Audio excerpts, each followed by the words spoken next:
ही everyone, कैसे हो आप सभी लोग। आज हम करेंगे जल्द से जल्द इंग्लिश सीखने की ट्रिक हम समझेंगे, जो कि मैं आपको बिल्कुल अच्छे तरीके से समझाऊंगा।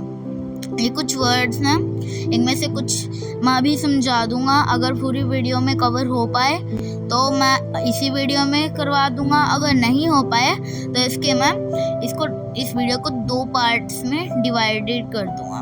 ओके स्टूडेंट्स, सिंपल अगर आपको ये वर्ड आ गए तो समझो इंग्लिश ही आ गई आपको। सो फास्ट इंग्लिश आ जाएगी बोलने, बिल्कुल अच्छे से आ जाएगी इंग्लिश बोलने, क्योंकि ये वर्ड ऐसे हैं हमें ये एक बार याद समझ आ जाए तो समझ लो हमारी इंग्लिश ही आ गई हमें पूरी। फिर आपको कोई भी जरूरत नहीं है फालतू की ये क्लासेस वगैरह लेने की, 1-1 घंटे की।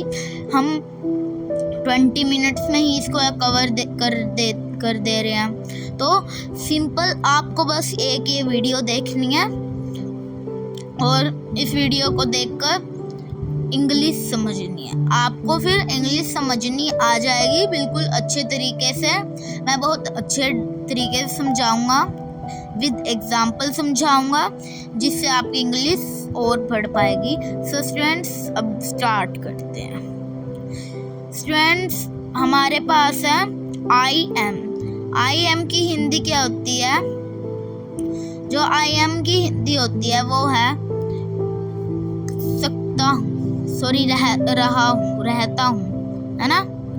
हूँ आ जाएगा सिंपल, रहता हूँ, रहा, रही, रहता या फिर रहती। सिंपल इन चारों में से एक अगर आपको मिल जाए तो समझ लो ये आई एम आ जाएगा। रहा हूँ, रही हूँ, रहती हूँ या फिर रहता हूँ। जैसे example, I am lived in new Delhi, है ना।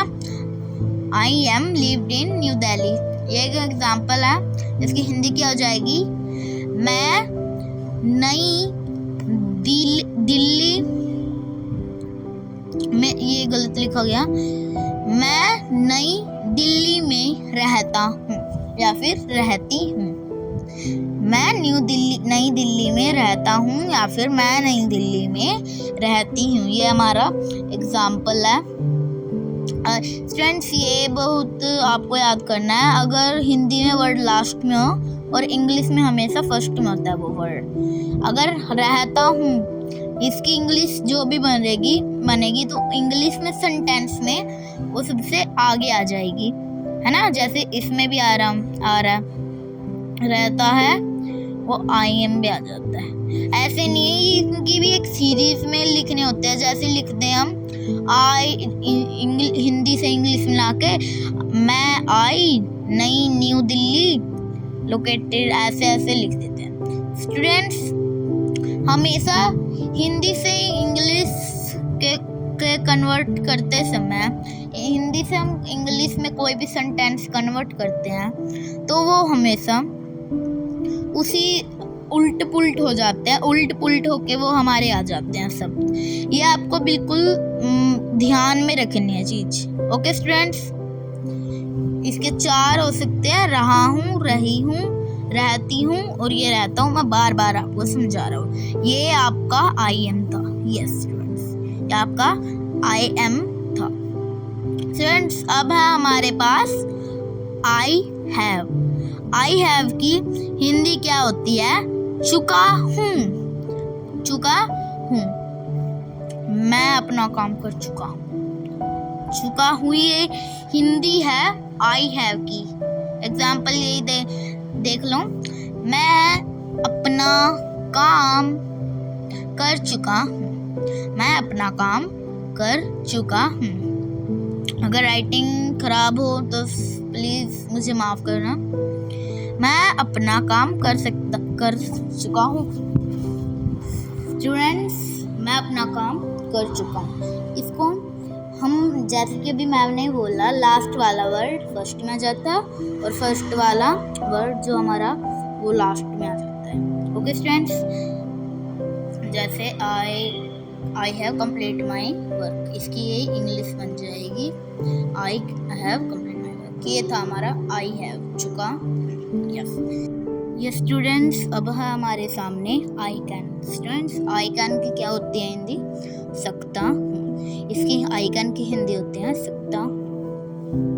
जैसे एग्जाम्पल देख लो, I can come in class teacher, in class teacher, in teacher sorry class भी आएगा। ये मैं बैकग्राउंड वॉइस कर रहा हूँ, वो वॉइस नहीं कर रहा जो स्टार्टिंग में थी। ओके स्टूडेंट्स, तो ये भी ठीक नहीं हो सकता। अभी आई can come in class teacher, मैं कक्षा में आएगा बेटा। ओके, मैं कक्षा में आ सकता हूँ, क्या मैं कक्षा में आ सकता हूँ, है ना ये सेंटेंस। तो स्टूडेंट्स, लास्ट वाला फर्स्ट में आ जाता है, फर्स्ट वाला लास्ट में। तो ये चीज़ आप बिल्कुल ध्यान में रखो। ओके, ये चीज़ ध्यान में रखो कि ये मैं अंदर, तो ये चलिए क्या भी आएगा, ये लास्ट इस वाले में सकता हूँ, है ना। और अध्यापक जी तो कुछ मतलब लास्ट वाला वर्ड वो ही रहेगा, पर ये सकता हूँ अगर कोई नाउन हो तो वो लास्ट में ही रहेगी। आई कैन पीछे चली गई। यस फ्रेंड्स, अब है हमारे सामने I could. Students, I could की क्या हिंदी होती है? सका, ये पाया या फिर सका, पाया या फिर सका। इसकी टू हिंदी होती हैं, आपको टू की टू समझनी है। इसकी टू हिंदी होती है, जो सेंटेंस में जो लगे हो जाती है। ऐसा सेंटेंस बता रहा हूँ मैं जिसमें ये दोनों लगे। जैसे आई कुड नोट, ये कुड नोट का साइन मुझे पता नहीं है, अभी मैं मतलब भूल रहा हूँ। CON आएगा, CNOT, ये गलत हो गया। आई कैन नोट कम, मैं आ नहीं पाया या फिर सका। ठीक है, कम कैन नॉट मतलब बोला था ना मैंने, पाया या फिर सका, इनमें कुछ भी आ सकता है। मैं आ नहीं सका, मैं आ नहीं पाया। ओके स्टूडेंट्स, ये था आपका आई कुड। स्टूडेंट्स, अब हम इस वीडियो को एंड करते हैं। इसको हम सेकंड पार्ट में समझेंगे। इस पूरे टॉपिक और इंग्लिश को बिल्कुल अच्छे से समझेंगे, बिल्कुल लिख के। तो इसलिए पार्ट 1 था, पार्ट 2 में हम कवर करेंगे। ज़्यादा लंबी वीडियो बन गई, तो इसलिए हम इसको एक पार्ट में कवर कर पाए। Okay bye students.